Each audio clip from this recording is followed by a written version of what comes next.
Some cameras have heritage. This one doesn't. Some cameras are pretty. This one isn't. Some cameras promise the world and underdeliver. This one doesn't. The RX1. I'd call it the answer to Leica, but this one came first. But I'm getting ahead of myself.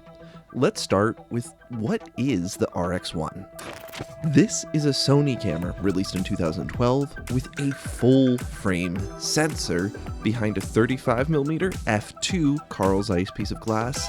Looks fantastic. That said, the lens is only one of 3 elements that makes this camera earn its spot in my everyday carry. The build quality on this is generally, I would say, very good. For example, the aperture dial as well as the dial that swaps from regular to close focus both feel fantastic. The back dial, less so, but still it feels nice. It's more just standard Sony. The back screens had a habit of delaminating, but this one, it's not a problem because the back screen just doesn't work. I ordered it as junk from a recycling depot in California, and when it came in, the back screen didn't work, but everything else did work. This is a huge win because these guys actually have a connection point just on top for an electronic viewfinder. Though I would have picked up an EVF for this camera anyways, as later generations ended up having it inbuilt. This is the only one that only gives you the back screen. One thing that I did not expect to enjoy as much as I did is the fact that you can flip up the electronic viewfinder and almost have a waist level viewfinder style camera. But by far the best part of this camera are the results. The results out of this camera are absolutely fantastic. Straight from f2, I find that the lens has extreme sharpness, be it far away or close. As much as I dislike the phrase, colors tend to look very filmic, especially in combination with just how the lens renders light. Even when it comes to low light, I found it wasn't an issue. Though at 6400, it did start to get a little crunchy. Just stay below that and I found it to be fine. The third aspect is the size. Despite all of this fantastic performance, it still is almost pocket-sized. I would definitely not say it is pocket-sized, specifically because of the giant lens on the front, but it's very close, and it's not exactly bag-sized either. I would still argue that it is the perfect size to throw onto a camera strap and just throw it around your shoulder on the way out the door. Now, as part of the body being so small, they had to put very small batteries in it.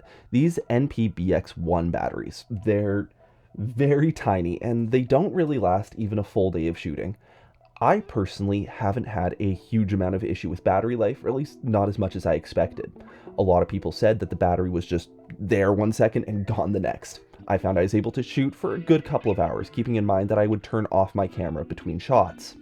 This is not an excuse for the battery being small or weak, but these are very common, easy batteries to get, and honestly, you can just slip an extra one in your wallet and have enough to shoot for an entire day.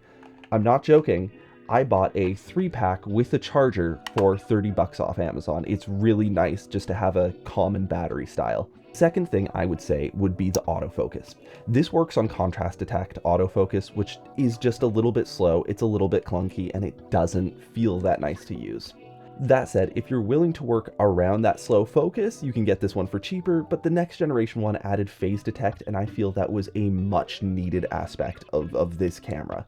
Because honestly, I will often miss shots or just have to hold still and keep attempting the focus over and over and over.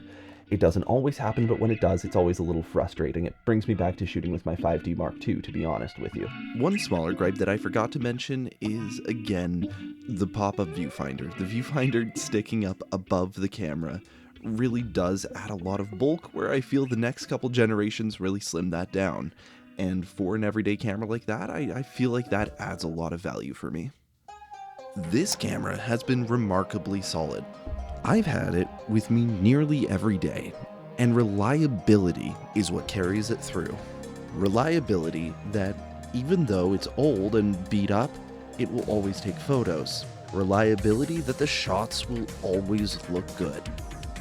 What this camera says is the best camera is the one you have with you, but you might as well make sure while you're at it that the camera you do have with you is the best one it can be. Thank you for watching, and God bless.